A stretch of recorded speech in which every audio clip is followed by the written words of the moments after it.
Hey everyone, Jonathan Dane here. Happy New Year. It's 2020. Even though I was actually kind of concerned mentioning the date because of being afraid that this wouldn't be evergreen information and content for you, but this one truly is. This is actually the first time that we are going against our regular format of having three experts on a topic, and we're going with just one person for this episode. And I'll give you a little bit of backstory and how impactful this is for myself, because I talked to Joey Coleman, who you're about to hear from, and we had scheduled about 30 minutes of time, and it ended up being almost 90 minutes, and I was teary-eyed. I was telling Joey that he was taking me through business church. He was laughing. It was amazing. And what I really think for you guys listening is that this focus on the topic of customer experience can really set your business apart.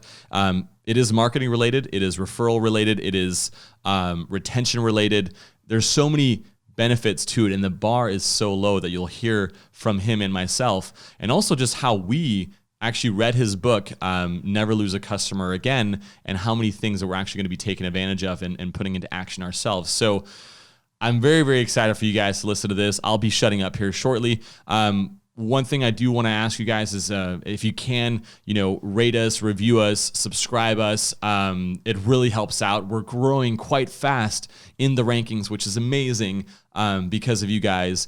And yeah, so again, this podcast is brought to you by Client Boost, which is our pay-per-click paid social and conversion rate optimization agency, and also by Kite, which is our pay-per-click software. So if you want to go check those out, you can get a free proposal from us, or you can start your free trial with Kite as well. But anyways, let's get the show on the road. Ever wonder why some companies grow faster than others? What are they doing differently? And what are their secret ingredients? That's what this podcast is all about. Welcome to Boost Sauce. All right, guys, I am not even exaggerating about this. The person that we have on the show today that you're going to hear from is by far the best example of being extremely actionable with what you learn, because the book that he wrote, that I read is what I was trying to say, Never Lose a Customer Again. The amount of tabs, dog ears and donkey ears and underlines, and I literally lost ink on one pen, and obviously it was pretty low on ink already, but that just goes to show how many ideas was in his book in regards to customer experience. But for the sake of this episode segment on retention marketing, Joey Coleman, I'm honestly thrilled and honored that you're even spending time with me, because I feel like you are somebody that I want to get to that level. I'm so thrilled to have you here. Thank you. Oh, Jonathan, thank you so much. I really appreciate the kind words. I appreciate you having me on the show. And thanks so much for the nice plug about the book. When I was writing it, I really wanted to... I believe there are books that make you think, there are books that make you feel, and there are books that make you act. And I certainly want my readers to think and to feel. But if they don't act, I don't feel I've earned the dollars that you spent to buy the book or to buy the audiobook, right? So I wanted to make it chock full of actionable items, and I am thrilled to hear that was your experience reading the book. And I don't even I thank you. And I like you did that exact. I even remember in the intro, you're like, if you're not going to take action on this, like literally send the book back. I will give you a full refund. And my lawyers just are asking me to like show proof of purchase. Like I remember that. I was like, I'm like, Joey, I'm like, damn, you have my buy-in. Like I can't wait to see what's on the next page. I read your book in the span of like 3 days. And I completely tabulated everything. I have now a spreadsheet with like the Client Boost 2.0 of what we want to become, because like your point, this is what I want the readers to know, is that over time, saturation happens in markets. Your competitors will make everything just naturally more commoditized. And even in the sense of automation that we're facing today, the last frontier is like how amazing you are at fostering relationships and trust and confidence in the customer experience, and the step-by-step things that you give. Like I will, at the end of this, I'll also give people like actually our action plan from your book of what we've learned and what we're going to emulate. And in addition to that, like thinking of like servant leadership that I like to follow here at our agency, Client Boost, I basically sent out a Google survey and I was like, hey, everything is under the lens today. Everything can be scrutinized. If you're not in this department, but you think another department is not pulling their weight, anonymously, I'm going to allow you to speak up, because like I'm going to print all these things out and I'm going to put them on a list, and we're going to go one by one on these and make either cross them out because we've done that, we implemented it. But even if we decide on this being a new system, we now also know, well, what are we trying to achieve that we can track whether this is a success or not? And in addition to that, how do we audit to make sure that we always keep doing that and those systems in place to make sure that it's a consistent experience? And the whole flip side, this is the craziest part. The whole flip side is that when you focus on the customer experience, and it would undoubtedly help you with your retention and also buy you time because you're now just better friends with the people there. The impact that you also wrote in the book in regards to the employee satisfaction and the employee excitement and their quality of life, of making that so much easier for them too.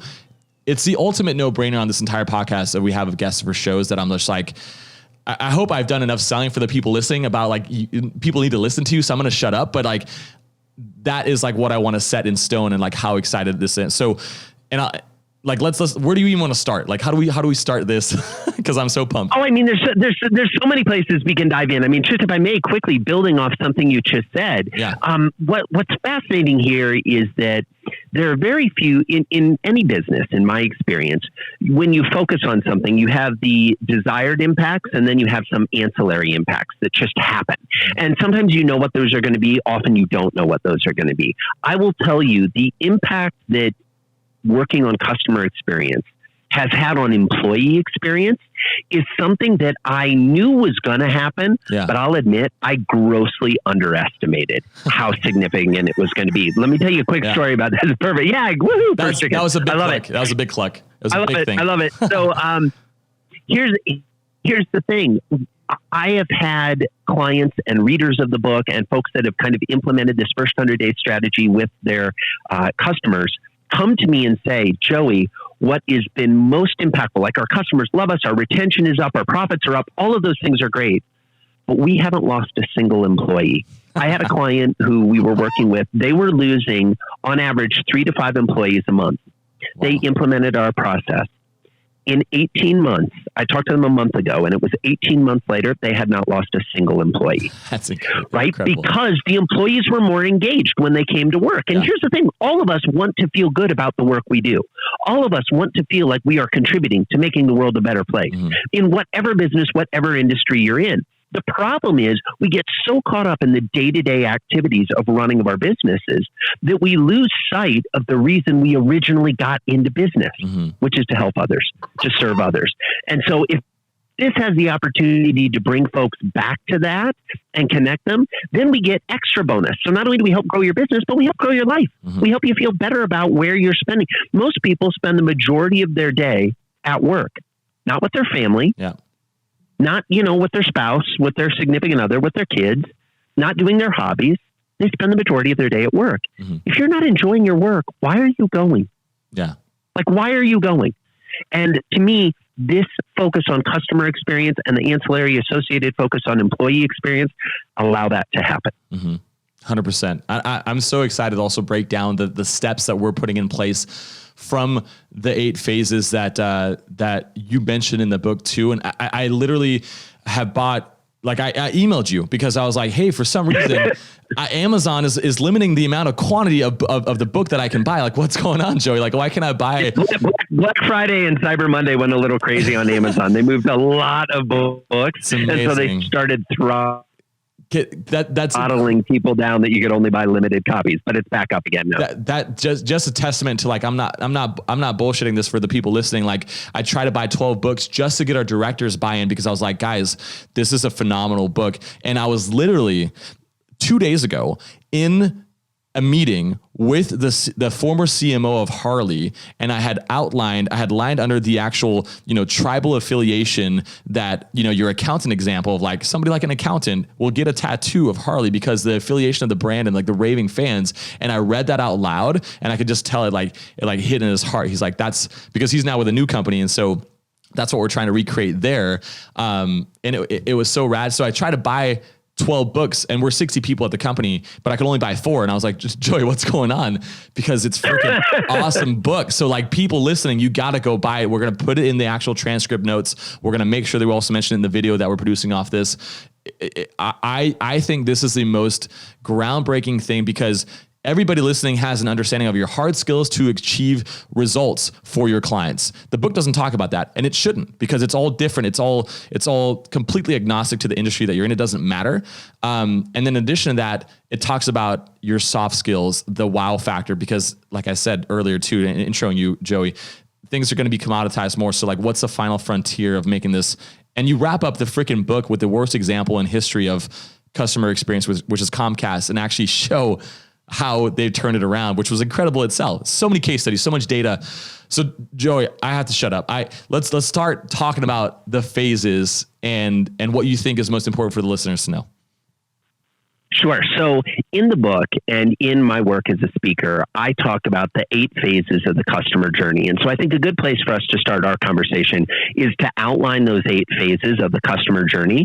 Now, to be clear, your customers have the potential to go through all 8 phases, but the only way they will go through all 8 phases is if you help them navigate and you hold their hand. So without further ado, here are the 8 phases. They all start with the letter A. The idea behind that being, if you get all of these phases right, it's like your customer's giving you straight A's. They love you. Everything's great. So phase 1, the assess phase. This is when a prospect is considering whether or not they want to do business with you. Okay. In common parlance, we often think of this as marketing and sales, right? This is the early stages. They're looking at your marketing materials. They're checking out your website. They're talking to their friends about what it's like to work with you, et cetera, et cetera. They are assessing whether or not they want to be in relationship. We then move to phase 2, the admit phase. This is day 1 of the first 100 days. And I'll come back and explain the power of the first 100 days when we're done going through the phases. But in the admit phase, the prospect acknowledges that they have a problem or a need that they believe you can help them with. Your product or your service can help them. And so they transition from being a prospect to being a customer. They sign on the dotted line. They hand over their hard-earned cash. They officially enter your family.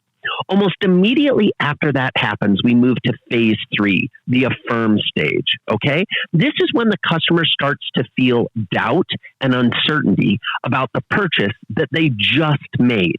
In common parlance, you've heard this referred to as buyer's remorse. Every customer on the planet for every purchase experiences some level of buyer's remorse. Now, if you're buying a pack of gum at the checkout counter, it's a really quick element of buyer's remorse. And it's probably gone almost instantaneously because you put a stick in the gum in your mouth, you have fresh breath, you feel better about it, you feel good. You got the value for what you purchased. If you buy a car, you're driving home and you see everybody else driving the same car as you. And you think, wow, I bought the wrong car, right? And now you've got bigger doubt. So the bigger the price tag on what you are offering to your customers, the greater the buyer's remorse they're going to feel. Now, I always ask my audiences, how many of you heard of the phrase buyer's remorse? And almost every single hand in every audience goes up, hundreds of thousands of people. And then I ask, how many of you have a system and a process in your business designed to address the buyer's remorse that we know your customers are feeling? And every hand goes down. Okay. So what are we doing in the affirm stage, stage 3? We then go to phase 4. Okay. The activate phase. This is the first real moment of truth that the customer has with you. So when they receive your product, they open up and they use it for the first time. When they show up for your service for the first time and they start to experience what it's like to work with you, either at a kickoff meeting or you start to deliver on the service. At this moment of truth, you want to energize the relationship as you formally start to work together. You want to let your new customer know that doing business with you is going to be unlike any business experience they have ever had. This is the opportunity to make the first major impression, okay, and to set the stage for what is to come. Now, to be candid, Jonathan, most companies do okay in those first 4 phases. Okay. They stumble in phase 3, the affirm phase, the buyer's remorse part, but usually most folks get to the point where they sell you the product or the service. Here's where the wheels start to fall off. Phase 5, the acclimate phase. This is where you have to help the customer get familiar with your way of doing business, your way of operating. See, you've done this dozens, hundreds, thousands, maybe even tens of thousands of times. But to a new customer who's never been a customer of yours before, they have no idea what to expect. Now, I understand some of the listeners may be saying, but Joey, we gave them a directions manual for how to use the product. Or Joey, we gave them a proposal and an agreement where we outlined all the steps of the implementation and integration that we were going to do for them. Folks, you don't read the instruction manuals. You just pull it out of the box and you try to use it. You sign agreements all the time that you don't read. That's okay. It's the human condition. This is the way it works. Your customers are just like you. How many times do you need to tell them what comes next? Every time there is a next. Every time you interact with a customer, you should be telling them what happens next. You should be holding their hand, helping them to acclimate. We then come to phase 6, the accomplish phase. This is when the customer achieves the goal they had when they originally decided to do business with you. Every single prospect is trying to accomplish something. They buy our product, they sign up for our service, and they're hoping to achieve this. If we don't know what they're trying to achieve and accomplish, and if we don't track their progress to that goal, and then identify with them when they achieve that goal and celebrate their accomplishment, we'll never get the loyal long-term customer. Why? Because people forget why they bought a product, or they forget why they signed up for a service. And next thing they know, they're into it. Not to mention their opinion changes of what they want. I know there's a lot of folks that are listening to the show that are involved in marketing, right? I mean, this is the joy of marketing and sales, right? Especially in an agency context. I used to run an agency, so I get this. You sign them up and they're like, yeah, we want a new website. That's really all we want. Just something on the internet that shows us a website. You're like, great. So you start building it. And then you're halfway in and they say, yeah, so by the way, the website needs to generate $100,000 in new revenue a month. And you're like, wait a second. That was never part of any of the conversations. We never made that promise. We aren't scaled and scoped for that. What are you talking about? Then 2 months later, they say, yeah, we want our site to rank #1 in Google, Bing, and every other search engine in Vision. Wait a second. That we didn't talk. We talked about SEO. We talked about the importance of it. But what do you have? So here's the thing. The customer is going to change the finish line, or they're going to forget what the finish line is. Our job is to make sure that we mark that and let them know what they're actually accomplishing. If they accomplish their goal, we have the right to move them to phase 7, the adopt phase. This is when the customer becomes loyal to you and your brand. They adopt you. They start to take responsibility for the relationship. You don't have to call to set up a meeting with them because they're saying, hey, by the way, we're super excited about how things are going. Can we get another meeting on the books, right? This is the opposite of customers ghosting you, right? And disappearing. These are the ones that are so loyal that they're lurking around. You can't get rid of them. It's awesome. They're everywhere you are. They know what's coming out next. You say, hey, by the way, we're going to launch this new service, and you get dozens of emails saying, when's it launching? Can I give you my credit card now? Those are adopters, raving fans. Okay. Harley Davidson, as you mentioned earlier, full of adopters. Okay. Mm-hmm. Then we move to the last phase, the holy grail, nirvana, the advocate phase. This is when the customer becomes a raving fan, referring their friends and colleagues and family members to you. Here's the thing. I have not met a business on the planet, Jonathan, that when I talk to them has said, yeah, Joey, we don't want any more referrals. Everyone wants more referrals. Everyone wants more referrals. The problem is we don't know how to ask for referrals, and we don't know when to ask for referrals. Mm-hmm. And what ends up happening is we make a weak ask way too early. Okay. We ask way too early into the conversation. You need to wait until the customer accomplishes what they were trying to achieve back in phase 6 before you have the right to ask them for referrals. And we all know this from our own personal experience. How many times have you bought a product or a service, and almost as soon after you got it, the company that sold it to you said, hey, do you know anybody else like you who might like to sign up for our service? And you're like, I haven't even experienced your service. Mm-hmm. I'm not going to put my credibility and my reputation on the line by referring and recommending you when I don't even know what it's like to work with you. We've got to be patient about when we ask for referrals and prove ourselves, make some deposits into the karmic bank account before we start to rely on that. Here's the crazy thing.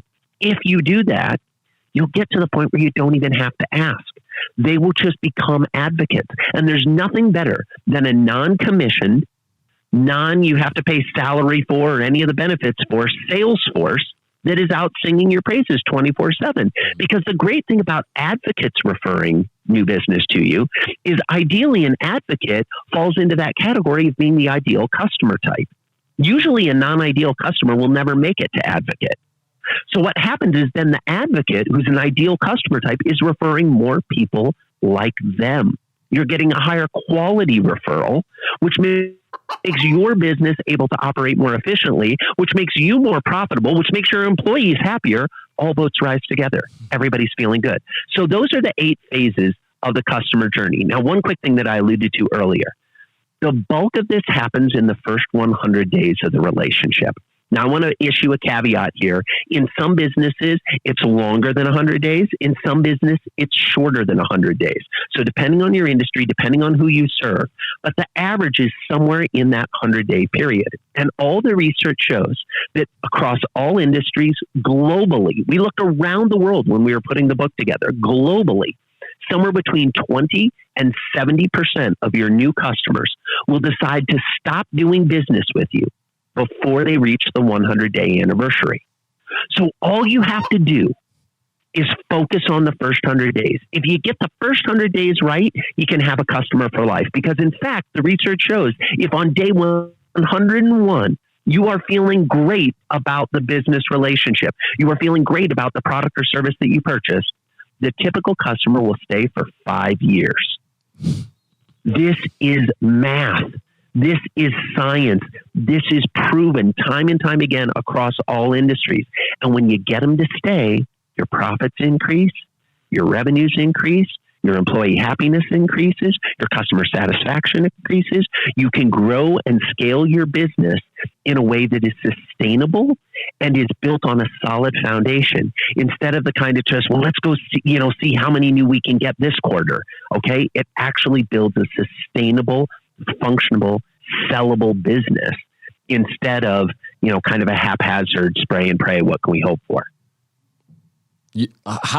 How amazing and fun is your life right now? My life, I love my life, Jonathan. I love my life because, and you can probably tell in the passion I have for this, right? Because here's the thing, this stuff works and it's fun. Mm-hmm. It's fun to think about. People ask me all the time, they're like, Joey, when am I done working on the customer experience? And I'm like, I've got good news and bad news. The bad news is never. The good news is never. Right? It's what keeps it exciting. You get to constantly raise the bar. And you start to have, you're always going to have problems in business. You're always going to have problems in business. But as Tony Robbins, who I had the pleasure of working with over many years, says, you want to have quality problems. Mm-hmm. Okay? If you're growing your business in a sustainable way, your problems should be getting better. They're not going to disappear. You just want to have better problems. I love the idea of having a problem if we have too many leads. Yeah. I love the problem of our customers are too big of fans. They're buying everything and they're asking for more. So we have to come up with new products and new services. Those are quality problems. I love the fact that this model allows people to not only fix the problems they currently have, but build things that sustainably will work. So as new customer desires, new customer challenges, new customer expectations come into the marketplace, you'll be better served to address them because you have this solid onboarding foundation. Mm-hmm. I'm thinking even more so like the whole thing that you mentioned about like how the customer changes the finish line. It happens so often in our world, but I never eloquently put it like that. So the complexity is the enemy of execution, and 8 phases can sound like a lot, but for you guys listening, like literally if you need I'm not kidding you, because I'm going to go through what we have gathered from the book and our action plan. I'm actually going to get Joey's feedback on this too. And this is going to be really, really fun because we don't get to do this in any episodes at all ever. But if you need to pause right now, go on Amazon, go on Barnes & Noble, never lose a customer again. It's like $20, right, Joey? Like it's stupid the amount of value. It's under $20. I mean, depending on the day, they change. I'm traditionally published, so I don't set the pricing. I don't even see the pricing. But less than $20. it's even cheaper. If you like the sound of my voice, you can go over to Audible and get the audiobook or wherever you get your audiobooks, and I'll read the story to you. Yeah, and here's the thing, and you mentioned this earlier, Jonathan, and I want to reiterate it to the audience because you're so kind to be promoting the book. Folks, if you buy the book and you don't get value, it's really simple. My email address is in the book. Send me an email. Say, Joey, I didn't get value. What I will do is say, great, where do I send your money? That's how it works. Because I don't want to take your money. I don't want my publisher to take your money unless you're getting value. And thankfully, the thousands of people at this point who read the book have found the value and have been able to say, I applied this to my business. It's changing how I see things. It's changing how we operate. That's music to the ears of any author. You want people to actually read the book, enjoy the book, and do something with it. And as you said earlier, we wrote the book. There are 46 case studies in the book. I don't care what industry you're in, small, medium, or large, domestic, international, online, offline, lots of employees, solo entrepreneur employee. It doesn't matter. There are examples for you. And in fact, at the beginning of the book, I put a chart. So if you're one of those people that only wants to read examples that are about similarly situated companies as you, fine. I give you the page numbers. You can just jump straight to the examples that are relevant for you. Now, I hope you read all of them because they're all relevant. And here's why they're all relevant. Everyone listening to this podcast, whether you consider yourself to be a B2B or a B2C marketer, or maybe even a B2G, that's business to government, for those of you that haven't lived in Washington, D.C. like I did for almost 2 decades, right? You serve humans. You're actually in the H to H business, the human to human business. And B2B businesses for way too long have deluded themselves by saying, well, it's not personal. It's a business and they're buying for the business. It's not their own money. To heck with that. I mean, I'm frustrated. I want to swear, but I want to keep your podcast clean. It's ridiculous. It's ridiculous. Stop pretending that there isn't a human being over there. Because when you start acting like there's a human there, it changes the relationship. It changes the dynamic. Mm-hmm. And good news is, especially in a B2B setting, most of the other people that are selling to that company are not treating them like humans. So you get to differentiate yourself and stand out even more as, hey, we're actually buying from our friends, not a vendor. Mm-hmm. And there's so many companies that are like, oh, we don't want to be called a vendor. We want to be called a strategic partner or a strategic advisor. You know, we're a friend or whatever. You have to earn those titles. You don't just get to say that at the beginning during the marketing speak. I'm sick of this. I'm sick of sitting in marketing meetings where people are like, we like to think of ourselves as strategic advisors. Great. Show me. Prove it. Mm-hmm. Stop just saying it, giving it lip service on your website, and actually show up in a way that makes me think you care more about the success of my business than the revenue I'm going to give you paying you for your advice. That's how you change the conversation. That's how you build long-term advocates, long-term adopters. You let them know that their success is your success. Mm-hmm. They're not different. And if a client isn't having success with you, do everyone a favor. Fire them first. Go to them and say, hey, you've been paying us to do your marketing. We're not producing. We have some ideas of how to make it better, but if we can't make it better in the next 60 days, we're going to fire ourselves. You're not going to have to ask us because we're not in the business of taking money from people we can't help. The benefit that you will get from being so honest, from being so clear, not only for your relationship for that client, but for the integrity of your own team. When they look at you and they say, gosh, my boss really wants us to bring our A game. And if we're not performing, we're not worthy. We're not worthy of the revenue they're spending with us. Mm-hmm. So we got to double down and make it happen. It would change the world if we did this. And it starts with one company saying, we're going to treat our customers differently. I'm not exaggerating. I feel like I'm in business church right now. And I feel like you are, no, I'm not even kidding. I literally got teary-eyed. It sounds weird. And the reason I'm an emotional kind of guy, I wear my heart on my sleeve. At least I like to think so. The first time I got invited to speak in front of 1,000 marketers, I cried. Like it never happens. And it's an honor. It's an honor. It's the real thing. I get it. I speak in front of audiences. Oh no, I resonate with that, Jonathan, 100%. I'm the luckiest guy in the world.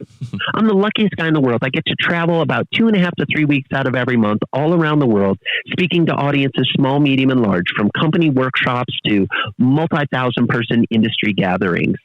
And all I'm trying to do is change how they act. Yeah. All I'm trying to do is get people to say, I used to believe this way. Mm-hmm. When I first got into business, when I first started my company, I cared about my customers immensely. Why? Because you only had one or two. Mm-hmm. It was easier, right? It was you, and it was whether or not there was food on the table or whether or not the lights got turned on was about how much you could show that customer value. The problem is, as we grow, we get away from that. And we get focused on operational things. We get focused on efficiencies. And we start making decisions based on the dollars instead of based on the impact. And when we have the opportunity to say, I want to press reset on this relationship. Here's the thing. People ask me all the time, Joey, well, this is all fine and dandy for the first 100 days, but what if I've got somebody who I've had as a customer for a long time and I haven't been doing nearly what I should do, and I know it, and I feel guilty about it, I feel terrible about it. I'm like, great. You're aware. The first step is awareness. The second step is to address the elephant in the room. Have a conversation with them. Say, hey, by the way, I am not happy with my level of performance in our relationship. I am not happy with what I've been doing for you. Yeah, we've been getting it done. Yeah, we've been producing some results, but we can do better. And I want you to know I am recommitted to doing better. You know, the cool thing about being in a new year is it gives you the opportunity to press reset, and everybody's expecting that. Everybody's expecting, well, what are the new offerings? What are the double down? Just have an honest conversation with your customers and say, hey, I want to make this year the best year we've ever had together. Yeah. I have some ideas of how to do that, and I'm happy to go first. But before I even start, are there any ideas you have? Do the same thing you did with your employees, but do it with your customers and say, where could we be doing better? And an easy way to do that, by the way, is my favorite survey type or conversation starter type conversation in this category is stop, start, and continue. What are we doing right now that we should stop doing? What aren't we doing right now that we should start doing? And what are we doing right now that, man, you sure hope we continue it because you love it? Mm-hmm. Give me 2 to 3 in each category, and you've given me my marching orders for the year. Your customers will tell you what they want if you tell them you're interested in their feedback, if you tell them you're interested in the information. So many companies have surveys. They send out a survey. Hey, what'd you think? People fill out the survey. Then what happens? Nothing. Crickets. Nothing. We never tell the people, thank you for filling out the survey. We never act on the information they've given to us. And then we're surprised when the more we ask the survey, the less they keep responding. You want to shock yourself? Next time you get one of the surveys from a company, write in the survey response, here is my personal cell phone number. If you call me, I will send you $50. Whoever is reading this first, if you call me and reference the fact that I have offered you $50, I will give you $50 because I don't think anybody's reading this. Guess what? At best, you'll spend about $50 a year. At best. Yep. If you do it for every single survey. Yep. Every single survey. Right? Because companies say they care, but they don't show they care. They say they care, but they don't act like they care. They say they care, but they don't behave like they care. This isn't rocket science. It's just about showing your customers that the things you say on your marketing materials about how they're going to be part of the family and how much you care about them and how meaningful the impact and value is going to be if they choose you. Just do what you say you're going to do. That's it. It's that simple. It's insane. And also, like, this is, you are almost like a marriage counselor. I'm not even kidding. Like, the relationship advice from a business, it is the exact same of saying to your spouse or your significant other or your friend, how can I be better for you? And like, Yeah. 100%. Jonathan, you're spot on. Here's the crazy thing. When I do Q&A in front of an audience, I have one rule for Q&A. People will say, oh, will you come do the keynote? And then after the keynote, will you do a Q&A? I'm like, absolutely. I just have one rule. And they always get nervous. The meeting planners are like, oh my gosh, he has a rule about Q&A. No one ever has a rule about Q&A. I said, here's my rule. Any question they want to ask is their game, and I'm going to do my best to answer it. And they're like, oh, okay, that's fine. We can do that. But they don't realize what's going to happen. So then we give the speech, and then as we start Q&A, I reiterate that. And I'm like, literally, any question, and I'm looking at you, and I'm looking at you, and I'm looking at you, and I know you have questions. Any question, don't worry about whether it's relevant or not. And here's the thing. Audience after audience. Joey, can I apply this in my marriage? Joey, can I apply this with my kids? Joey, can I apply this with my employees? Can I apply it with the vendors we work with? Folks, you can apply these principles to any human being in your life, and you will get results. I just realized, like listening to you talk, I went through the 8 phases of your book in the matter of 3 days. And I am now on a show with you, grateful for your time. And I'm wanting to almost I'm the one paying you money. Everybody needs to keep that in mind. Like, I'm the customer in this situation, right? I am now wanting to be the best case study of implementation that anybody has ever done in the book. Like, that's the bar I want to set for myself, because I want to impress you. Like, what a dynamic change, right? From a client. Jonathan, I love it. I love it. Well, and here's the great thing. So let me take it and flip the dynamic back. I want you to do that because I want to sing your praises in my speeches. I want to talk about you in my next book, because that's how this works. Mm-hmm. That's how this works. Yeah. You take the people who are the adopters, see phase 7, and you turn those people into the case studies. Mm-hmm. Why? Because then you'll get more people like them. Mm-hmm. I don't want the people who read the book and go, yeah, there's some stuff we should do there, but Joe, you don't understand. We're busy with other things right now. Okay, great. Like, I don't judge that, but I'm not going to get as excited about that as the person. I had somebody message me and they said, Joey, I read through the first phase and then I quit reading your book. It's like, okay. And I'm reading, and they wrote me an email and they said, because I realized there were 50 things we could do in the first phase alone.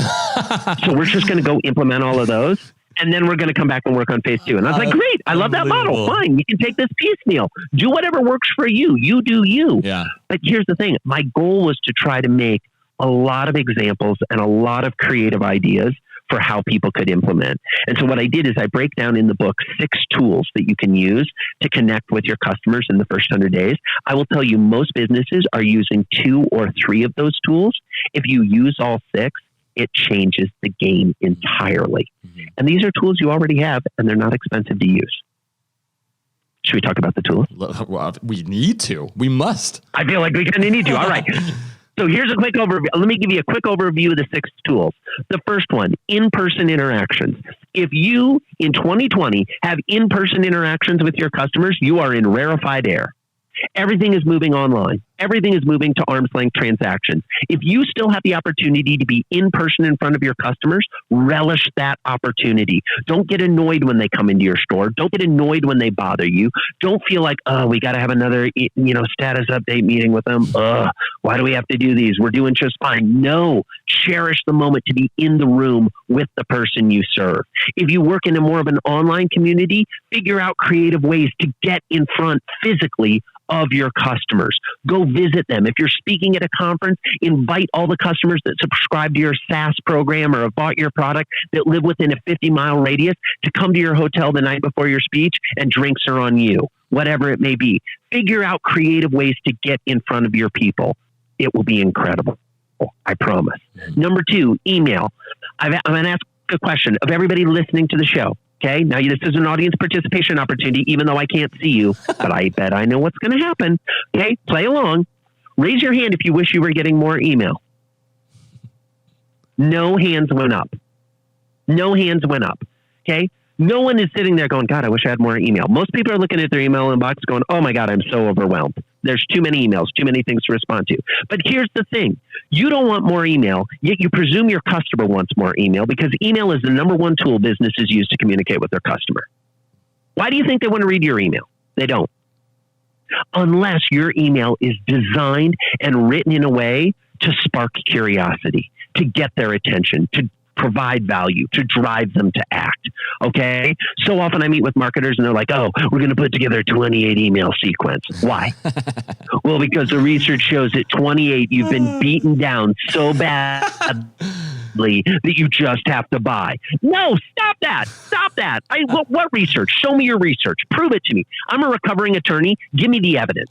Give me the evidence so that I can what's happening. Okay. The moral of the story is we should cherish the opportunity to be in someone's email inbox. We should provide them value in every interaction. If you're not going to provide value in the message, don't hit send. Rant over. Next, mail. The OG inbox. For all you young whippersnappers out there, the original inbox, okay? It used to be when I'd go on a trip, I'd come home and in my mailbox there might be 20, 30 pieces of mail. Postcards, flyers, slip sheets, catalogs, sales letters. Now I go on a trip, I come home and there's 2 pieces of mail in the mailbox. And they're both invoices and I'm not excited about either of them. Okay? Here's the thing. As the inbox electronically got overcrowded, the actual original inbox, the mailbox, became a ghost town. Send physical mail to your customers. Send them a postcard. Send them a thank you note. Send them something that just says, hey, I appreciate and value your business. Thanks for the opportunity to serve you. Okay? You can make so much more noise and stand out so much more when you go to a quiet place instead of going to a loud place like their email inbox. All right, next tool, phone. Here's the crazy thing. Almost all of us are walking around with a device in our pocket or in our purse called a smartphone. The problem is in the last 5 to 10 years, we put the emphasis on the smart part of that instead of emphasizing the phone part of the name. The fact of the matter is a significant percentage of your customers would rather talk to you on the phone than read an email or get a letter or have an in-person meeting. They're happy to talk to you on the phone. Now, some of you may be saying, but Joey, I don't like talking on the phone. That's why I send everyone to voicemail. I get it, but all of your customers aren't like you. Ask them. Look for the opportunity to connect. Call them up randomly, even if it means leaving a voicemail and just say, hey, I've been down the road. I was thinking about you. And here's why, blah, blah, blah, and give them an actual credible reason why. And just wanted to say, thanks so much for being a customer of ours. We love serving you. If there's anything I can do, here's my personal cell phone number. Call me back and let me know. You'll shock people. You'll stun them. You'll amaze them by using a technology that has existed since, Alexander Bell's time, Next, video. Okay, most companies today are finally starting to embrace video for marketing and finally starting to embrace video for sales. But most aren't using video at all for customer retention. How do we do that? You shoot a little video and send it to your customers, thanking them for their business. You shoot a little video explaining, as we move into this stage of the relationship, here's what normally happens. Here's the good, here's the bad, here's the ugly. Here's how we're going to work with you to make sure you end up in the good. Use video to communicate with them. And you can send those videos via text message. Interesting statistic about email versus text. Emails statistically get read somewhere between 48 hours and 72 hours after receipt. Text messages, especially videos, get played and watched in full within 90 seconds of receipt. I don't know about you. I'd rather to get to my customers sooner rather than later. Last but not least, gifts and presents. Okay. What are you doing to show strategic appreciation to your customers? How are you giving them gifts? How are you giving them presents? How are you showing them how much you value the relationship? Pro tip, if it has your logo on it, it's not a gift or present. It's a marketing tool. I'm not opposed to you using marketing swag or promotional products. I am opposed to you thinking that those are gifts. They're not. If you doubt the validity of this statement, I want you to imagine yourself on your birthday or Christmas morning or one of the nights of Hanukkah or whatever holiday where there's a gift exchange happening. And you get this great, beautifully wrapped box and it's from your grandma. And you open it up and it's a sweater with her name on it. You are not wearing that sweater. You love your Nana, but you are not going to advertise her name walking around town. Okay? Here's the thing. Your customers are the same way. They don't want to be a walking billboard for you. They don't need another stress ball. They don't need another mouse pad with your logo on it or a pen with your logo on it. They want something meaningful. Here's the thing. How do you give a meaningful gift? Well, you have to actually know the person. It's going to force us to have better knowledge of our customers. And you don't have to spend a lot of money on this. If I were to ask everybody listening to make a list of the top 10 gifts you've ever received and then assign a dollar value to them, on average, the gifts would be less than $50. Why? Because what surprised you and amazed you and what you loved about the gift was that the person who gave it to you knew you as well as or better than you know yourself. That's what made the gift stand out. Not the amount of money they spent. It's the thoughtfulness. It's about the care and consideration that they put into finding something special and meaningful for you. And did any of them have to write their names on it? No. Because when you give a powerful, special, meaningful gift, the people remember where they got it. You don't have to put your logo and name on it to remind them. They'll remember on their own. So those are the 6 tools. Most businesses are using 2 or 3. If you use all 6 throughout the first 100 days, it will completely change your customer's experience. Yeah. It's so incredible how low the bar actually is competitive wise to take advantage of what you're doing. It's lying on the ground. It's not even, Jonathan, it's not even low. It's literally on the ground. The goal is not to trip over it. You don't have to step over it. You just have to not trip over it. It is on the ground in almost every industry on the planet, globally. Yeah. Every community, every industry, every environment, it's almost on the ground. If you do just a handful of things, if you pick 2 of the things we talked about in this podcast and implement them, you will immediately vault yourself to the top 10% in your industry. Mm-hmm. Immediately. Like, and this isn't me being hyperbolic or, exaggerating. This is the reality. You're right. The bar is on the ground. We just need to be a little bit better, and our customers will think we're amazingly better. Mm-hmm. And then when we get a little bit better than that, now they'll be blown away. They'll be telling everybody they know. And when we get a little bit better than that, they'll say, gosh, how can we figure out to spend more money in our budget with these people? We just love them. Have you ever had that experience? Anybody listening? Where one of your valued customers comes to you and says, look, we've got some money we got to spend by the end of the year. I don't even know what we want, but we want to spend it with you. So can you just tell us how we can spend this? I've had the pleasure of having that experience. It's awesome. It's amazing. And you're like, oh my gosh, it's working. And it's not working because, oh my gosh, pocket is getting wider or my bank account is getting bigger. It's working because when your goal is to provide value and you just provide value after value after value and really try to connect with the people you serve, they will take care of you. I promise they will take care of you. This episode can like easily go for like another 5 hours. I want to make sure I'm respecting your time, Joey. You're on a freaking roll, my man. Like it is. I'm going to give this episode, we're going to launch this at the beginning of the year so that people know how important it is to like make that decision early on. Like I'm going to change. I want to get your feedback on my thoughts that I was thinking about rolling out action items. And this is without the team's feedback yet. This is also without our clients' feedback yet. And so I want you to like poke holes in my thoughts. Is that okay with you?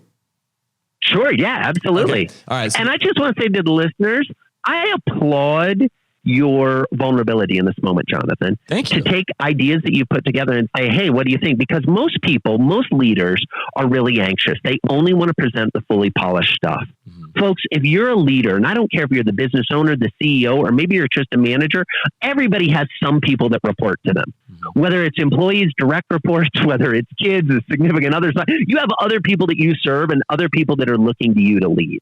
If you're a human being, people are looking to you to lead. One of the greatest ways of leading is to say, hey, I'm not 100% sure about this, but can I get your feedback on it? How do you think this might work? And now we're actually having a conversation. So I am flattered and honored.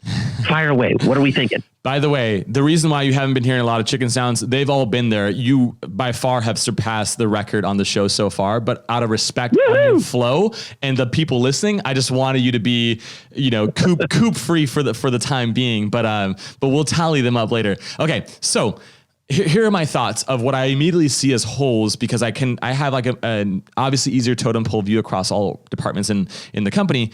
The first thing is we're going to get a massive metal board. And on that metal board, we're going to actually put in visually the 8 phases that our clients go through. On that board, we're going to have magnets. The magnets are going to be the logo of the company, the month they signed up with us, towards like the first 100 days analogy. And for us, we actually think it's more like we got 60 days because we have a 3-month agreement and they can technically cancel at the end of the second month. So we got to wow them in the first 60 days, right? So we're going to put in. I love it. Yep, absolutely. The company logo. The month that they were signed up, so that we know like, oh shoot, like some of these clients are not progressing like we hoped for. And then we're also going to put in the team name, that's who's actually servicing them, just so we can visually see and we can visually hold all of ourselves accountable. That's the first goal from like, this is our benchmark. Let's start gathering this data. How do we speed up the time to get them to the advocacy phase, with being humans, like not trying to market, like not trying to write a 28 email sequence, things like that, right? That's number one.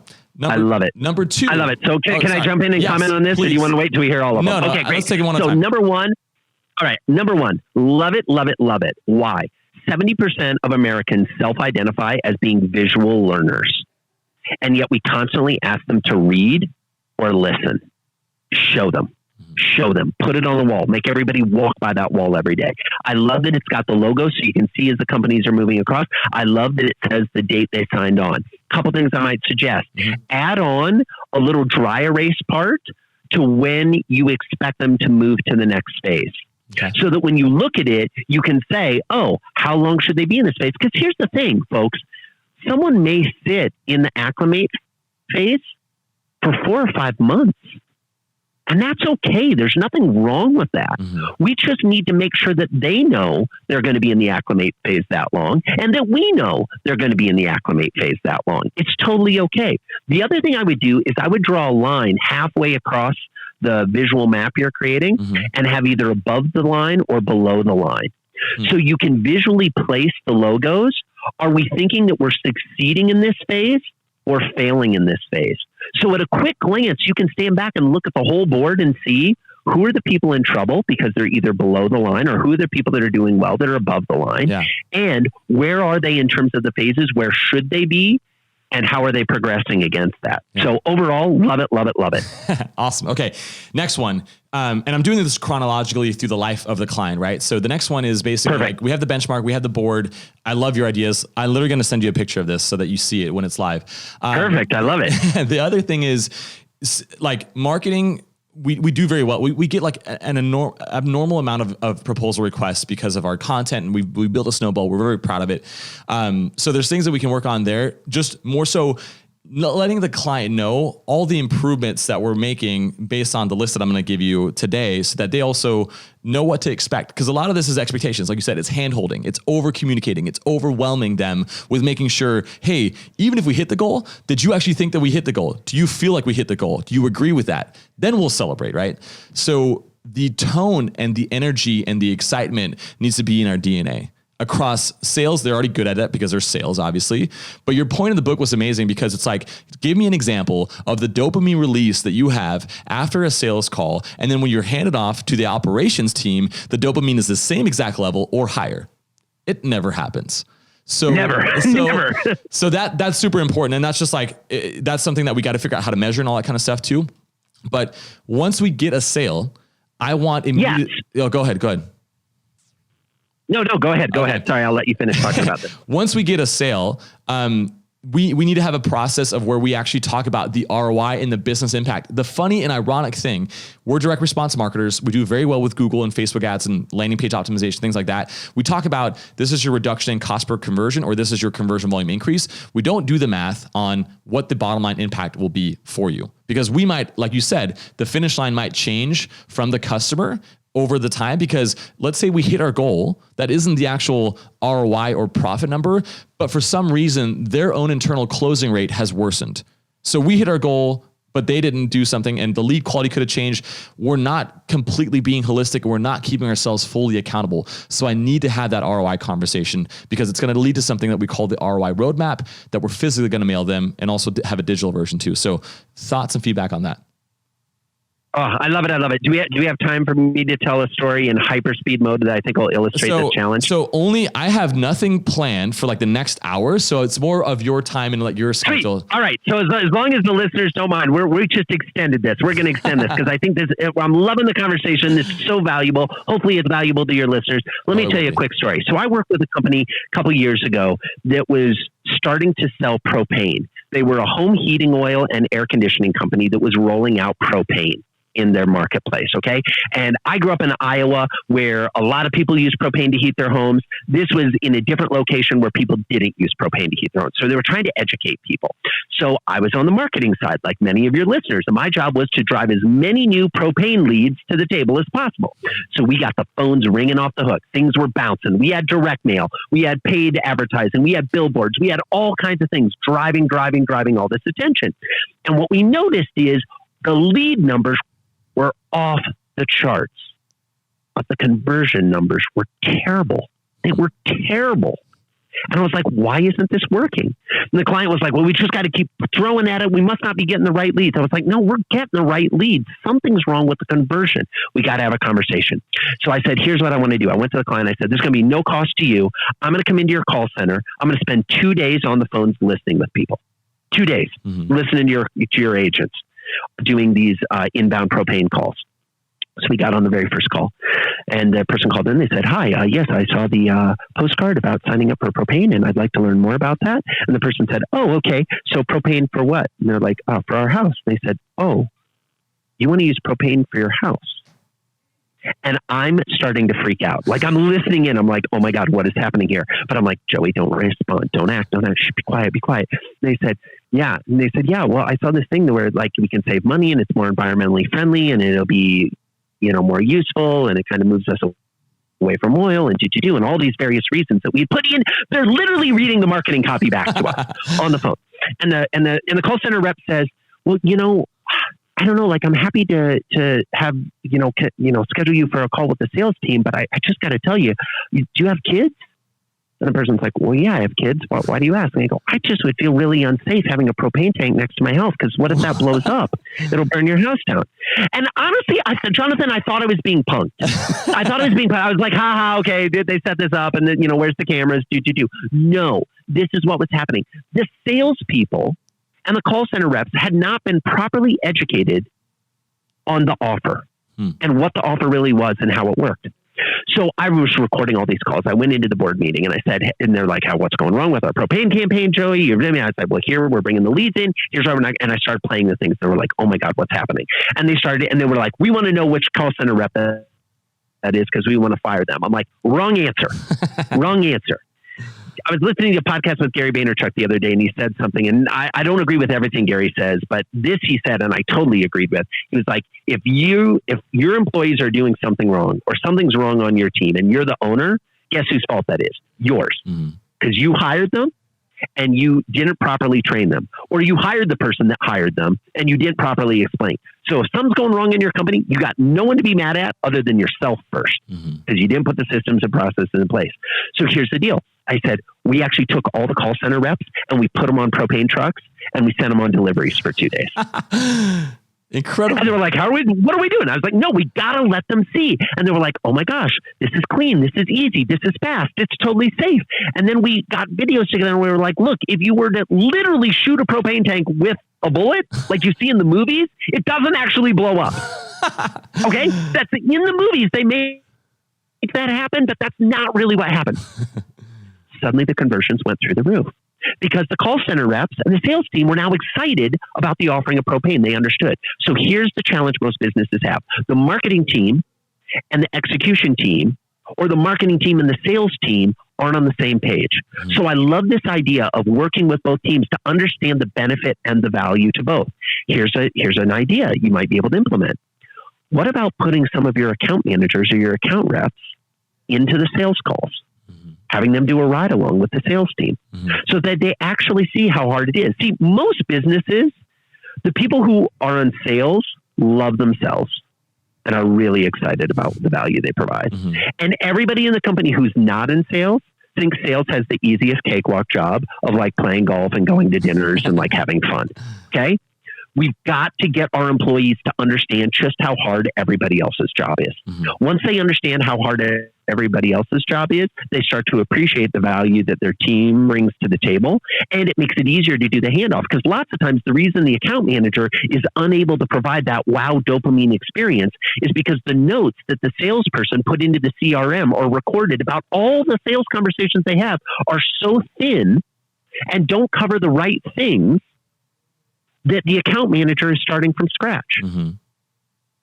Why does that happen? Well, because sales doesn't appreciate how hard the account manager's job is.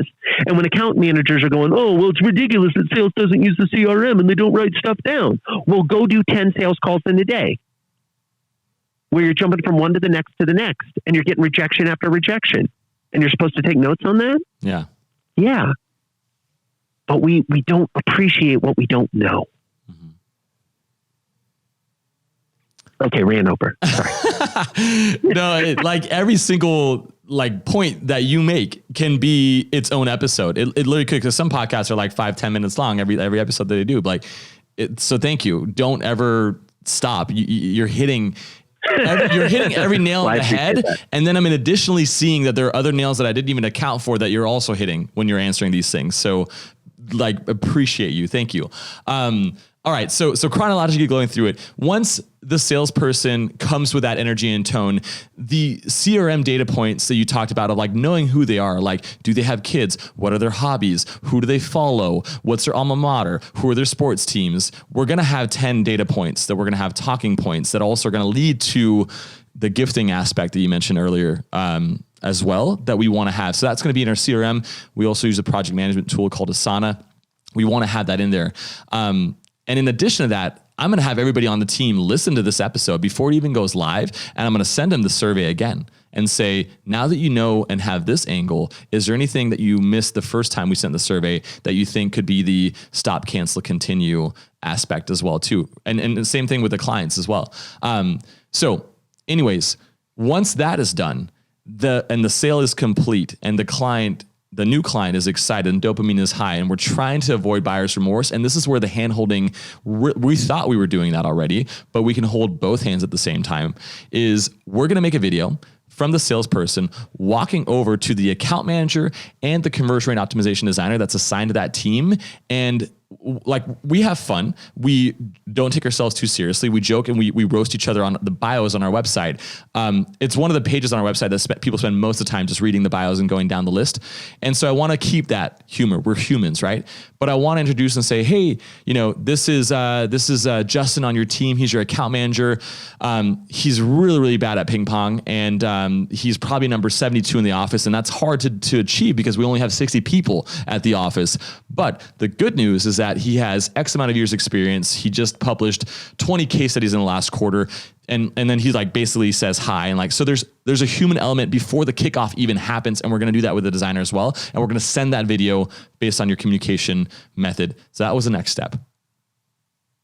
Love it, love it, love it. Wouldn't change a thing. It's brilliant. And I will tell you, a video handoff is probably the single most powerful thing that companies can do, where you have someone who is selling you the product or service and a different person who is delivering the product or service. Yeah. A handoff video where they can actually see the other human, where they can hear you talk positively about them, and they know it's been a handoff and it's been effective. Oh, hugely valuable. Awesome. Love it. Awesome. So it's definitely an improvement. So the next step is the actual kickoff. And so now the team doesn't just have the sales recording and the screen share. They have the questionnaire that the client fills out as well too, that we can actually improve and also ask more of those like 10 relationship questions, like the alma mater, the hobbies, the sports teams, the thing that matters to them that gets them excited. I want to start the conversation off of that. And I want to make sure that we also then finish with, well, let's make sure that we have expectations correctly, the goals, the timeline, the ROI that we now want to have. And again, this is done through webcam. so that we're not just having a call. Now that they've seen them on the video that was sent to them first, now they get the live version of them on webcam. And again, high energy, excitement. We're trying to build a relationship and we're trying to keep that dopamine level as high as possible. That's the next step. Love it. Two thoughts on that. Number one, brilliant, the use of the webcam and having stuff be on video, whether you're using Skype or Zoom or whatever tool you're using. Definitely try to see the other person. It's so much more valuable. Beware that depending on the industries you serve or the clients you have, they may not have cameras on their computers. Yeah. So here's how you solve that. You send them a webcam. You literally mail them a webcam with clear, easy instructions. And there, as you guys know, I'm sure there's some super easy, like user-friendly webcams. Right. You ask them to plug it in and say, hey, use this for our calls, and then use it for anything else you want. Use it for your own calls. Take it home to your house and plug it in for stuff. But just anytime we're going to have a call, we'd love to do it via video. Yeah. Okay. People are going to be anxious if they're not used to using video about being on video. Address the elephant in the room and play with that. Okay. So that's number one. Number two. What if they think they're, go ahead. What if they genuinely believe that they're ugly and they don't want to do it? You know, you don't want to ever force somebody to do something that they don't want to do. But the way you can have fun with that is you're going to have previously sent them the introductory video. Yeah. So let the introductory video be not totally polished. Okay. Like, don't try to make it studio quality. Let there be some mistakes. Drop the phone, like when you're walking over to the other person, right? Yeah. You know what I mean? Do things that say, hey, we're humans. It's okay, right? I did a podcast the other day with somebody who was absolutely delightful, and she was podcasting in the laundry room, and she was kind of embarrassed a little bit about it. She was like, well, I'm in the laundry room and I don't know. And I was like, this is awesome. We live in an era where you can have your own show. You are your own media company and you're making a podcast from your laundry room. Get on it, girl. I love it. It's fantastic. Brilliant. Be human. Embrace the humanity. Okay. Second thing, you mentioned you're going to ask them all these questions in the survey. You can certainly ask them the questions. Mm-hmm. But what might be more powerful is to go do the research. Yeah. So here's the facts. Most people, especially in a professional context, have a LinkedIn page where they'll tell you what their alma mater is. Mm-hmm.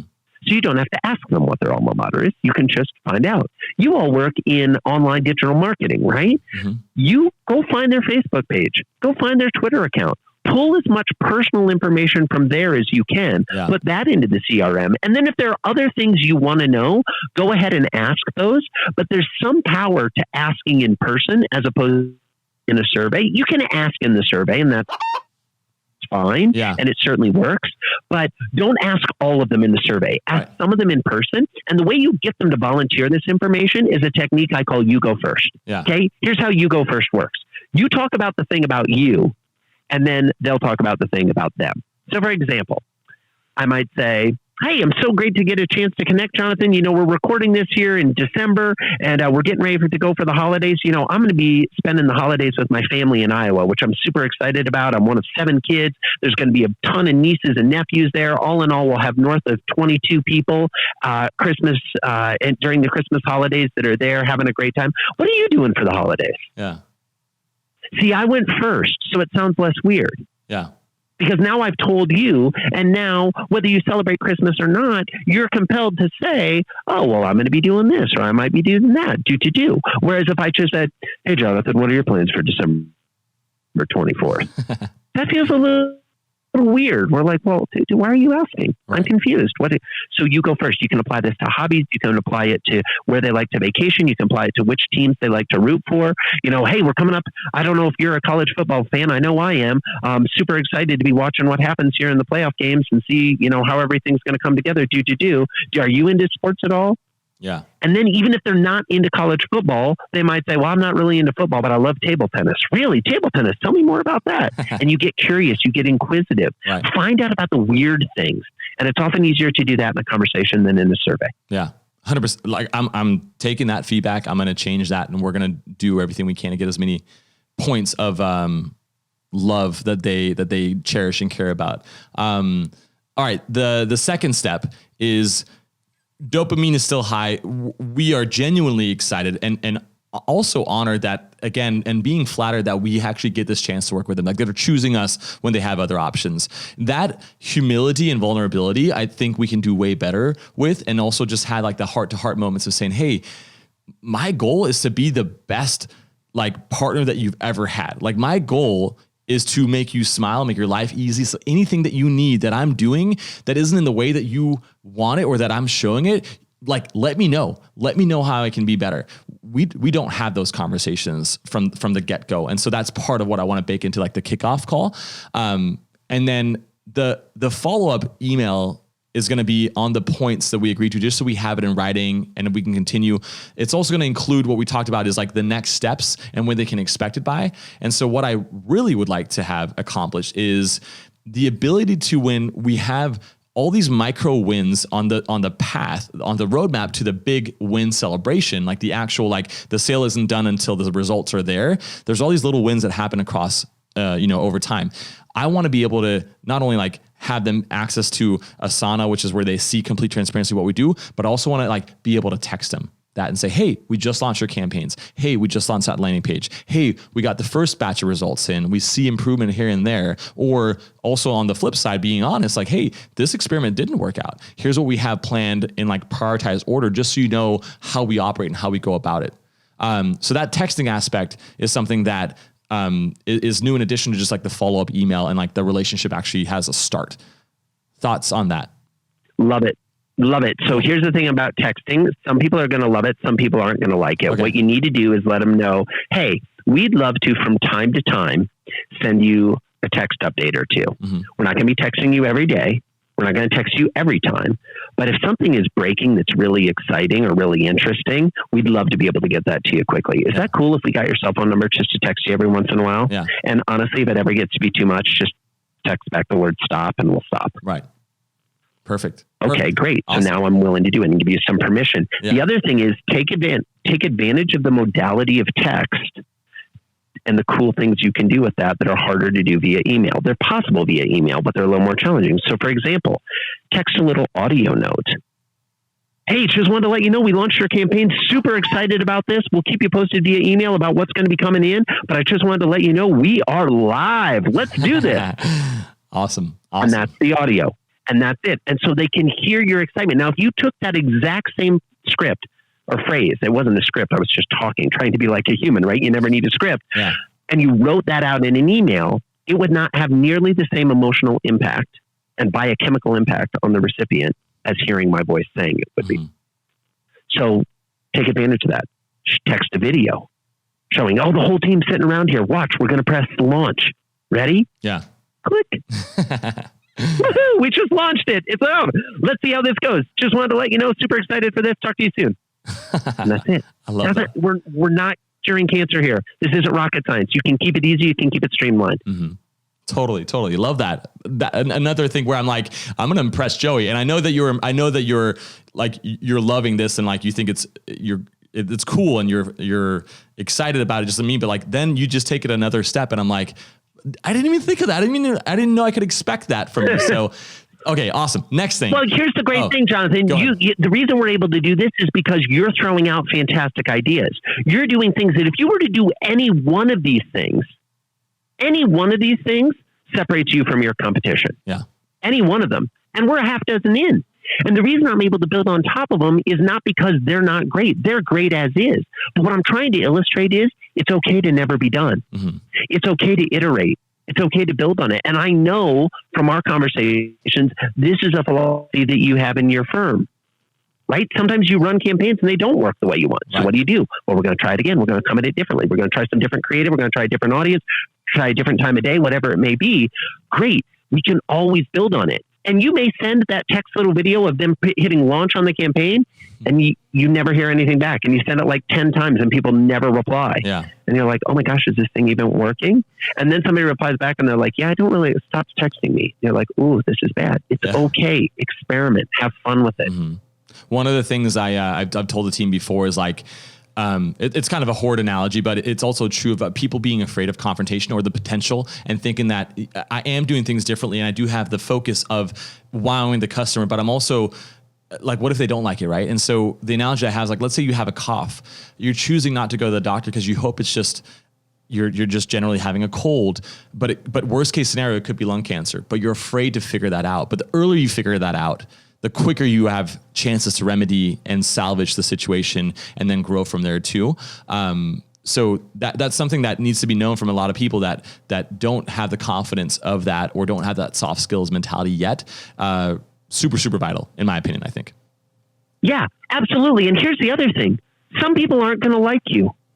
That's okay. Yeah.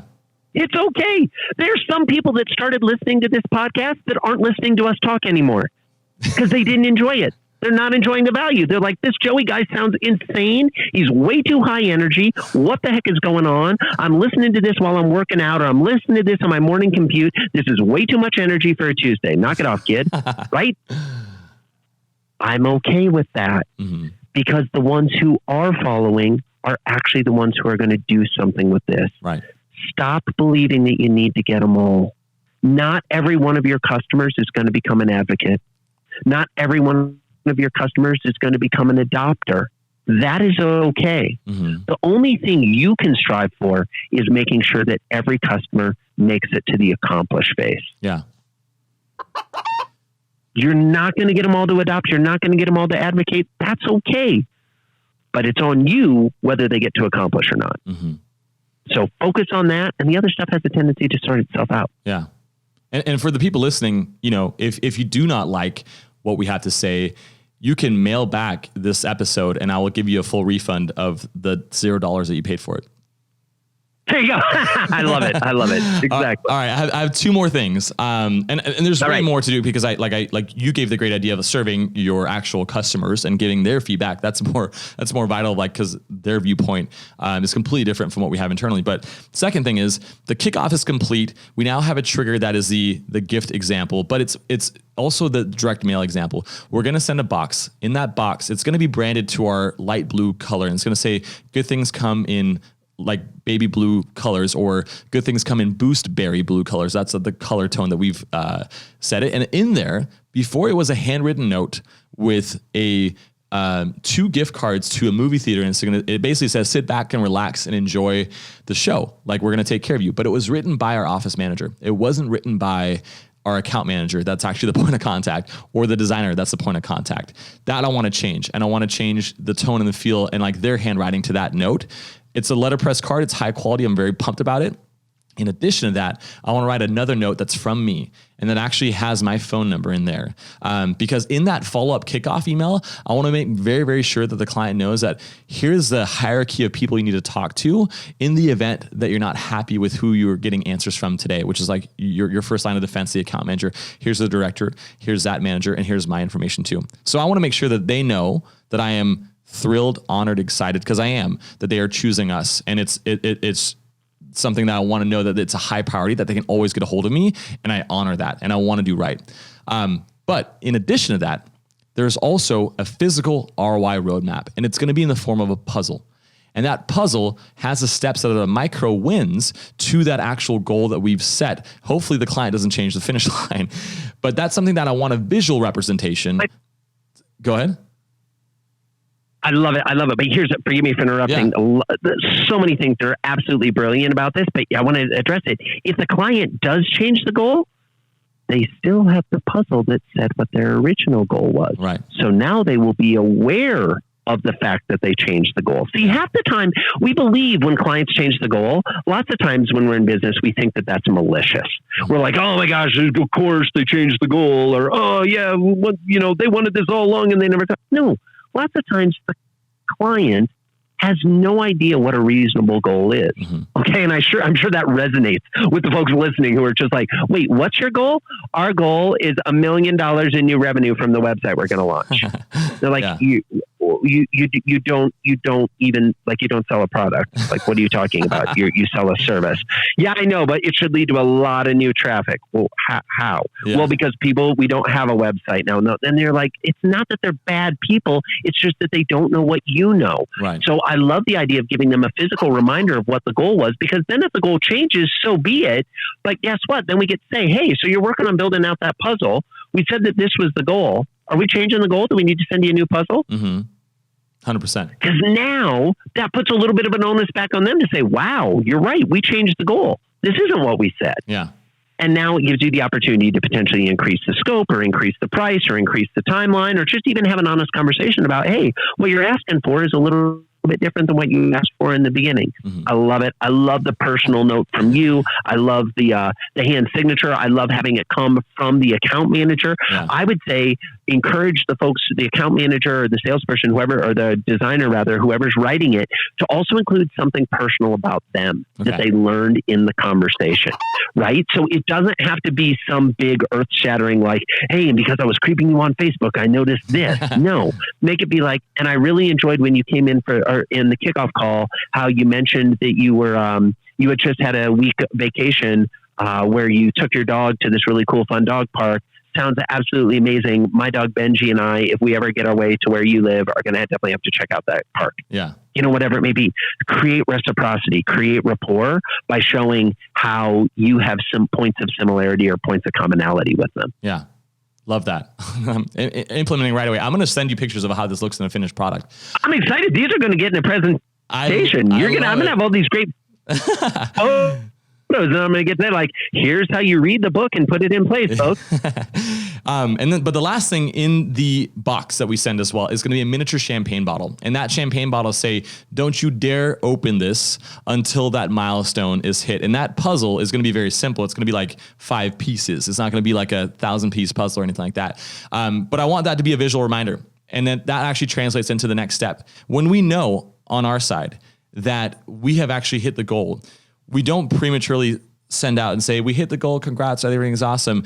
We need to make sure that we get feedback from the client that we did actually hit the goal and they're excited about it as well. Once that happens, we are going to be in a room at our office where we have the rainbow of colors of balloons, the rainbow of colors of these confetti cannons that you might know from like gender reveals that are like the pink or the blue. Yeah. But they're going to be different colors. And we want to match those colors with the client's colors. And we want to have a sign that we actually, because we have designers on team that are amazing, basically say congrats and then the client name. And then obviously the account manager and designer need to be part of that. But as many people from Client Boost at that given moment that are ready to come in there, we are going to come in and we're going to take a little video that we can turn into a GIF, for example. And then we're going to pop those confetti cannons. We're going to be excited about it. We're going to celebrate with them. We're going to say, hey, it's time to drink that champagne. And we're going to send that to them just so they know how thrilled we are that we have accomplished the first goal. And so that is what we plan on without any additional feedback or thoughts from other people that I like, bigger ideas that I get from the book that we want to implement there in those first 100 days. So, first of all, Jonathan, love these ideas. Kudos to you and congratulations for coming up with some really creative ways to do it. There's Boost sauce all over this. I love it. It's fantastic. It's fantastic. I love the confetti cannons. I will give one small caveat cautioning about the champagne bottle. Yeah. So as somebody who does not drink alcohol, me personally, sending me a champagne bottle doesn't have the same impact on me as if you were to send it to somebody who loves champagne. So here's that's not poo-pooing on the idea. That's just flagging like here's the interesting thing. Find out earlier in the process. So this may delay, you may have to find out earlier, but find out what their favorite drink is. And root beer? And find out if exactly. Look at that. Folks, read the book. I talk about in the book that I don't drink alcohol, but I do drink root beer, and I love root beer. So for me personally, if I was one of your clients, if the default is the champagne bottle, but if you know they don't drink, you substitute it with whatever they do drink, whether that's a root beer or a kombucha or pressed juice, whatever it is that you know about, just swap in for the champagne bottle. Let the champagne bottle be the default, unless there's a reason to do something else. Absolutely fantastic. And I love the confetti cannons and doing the color and the gifts and that kind of thing. Yeah. Simply brilliant. Love it. I didn't even think about that in regards to the drinks. That's way more impactful. For me, it would be Pellegrino. I think it's even in my bio on the website. Exactly. Yeah, you're a big Pellegrino guy. Yeah, exactly. So that would be the thing for you. Yeah. Well, that was what I wanted to finish off with in regards to what we plan on implementing. And there's like probably 50 more things that we're getting feedback and all that kind of stuff. And I want my team to listen to this episode even before it's live too. So Joey, is there anything that we haven't discussed or that you want to wrap up with? Boy, I think we've covered a lot. Here's the thing I'll say in parting, Jonathan. Folks, first of all, thank you so much for listening to this extended version of Boots Sauce interview, right? This has been a lot longer conversation than I think either of us planned, but I've loved it. And I've loved it because, to me, Jonathan epitomizes what I hope every business leader, every business manager, everybody in business, regardless of what position you have fun doing what you're doing. Okay. I try to give you a system in the book. I try to give you a process, a framework that you can adopt. It's a methodology, but it's also a philosophy. And if I can just briefly for 1 minute speak to the philosophy, we should be having fun at work. We should be enjoying what we're doing. Life is too short to be checking boxes. Life is too short to be grinding it out. Life is too short to do something that you're not committed to, that you're not passionate about. Now, I'm not saying, oh, is this your life's passion and are you altering the world? Because you may be at a point in your career where you don't know what that is yet, or you're not sure if the thing you're doing qualifies as that. But here's the thing. If you go to work and you don't like what you do, please find somewhere else to work. Please find something else to do, because you may think that you're hiding that, but you're not. Your colleagues know it. Your boss knows it. Your customers know it. Have fun. Enjoy this stuff. Lean into it. Try new things. You're going to fail. You're going to come up with this amazing, beautiful thing that you're going to send to your client, and you're never going to get a thank you note back. They're never going to mention it. And you're going to think to yourself, oh my gosh, I did this amazing gift for them and they never sent me a thank you note. Did you do it for the thank you note, or did you do it for the impact on them? Hopefully you did it for the impact on them. We shouldn't be chasing the accolades for what we do when it comes to customer experience. We should be delivering the experience that we wish we had and doing it in a way that is honest and passion-filled and excited and energized. And if that works for them, great. And if it doesn't, okay, it'll work for the next one. Mm-hmm. I believe it. People listening, again, Joey Coleman, never lose a customer again. If you've gotten this far and you still haven't paused and went and bought the book, please do it now. Support this man for his brilliant work and the time and energy that he's put through. And it's so simple, like you said. The bar is on the floor. Joey, I can't wait to implement these things, hold myself accountable to you, to impress you, and then show you and talk about the results too. We should do a follow-up. This is something I'm very excited about. I love it. Jonathan, thanks so much for having me on the show. You have impressed me. You don't need to do anything more. I love your passion. I love your excitement. I love your enthusiasm. And I love what you guys are building and what you're putting together, not only internally for your employees, but externally for the many customers you serve. So thanks so much for having me on Boost Sauce. Much respect. Thank you, Joey. Take care. All right. Bye.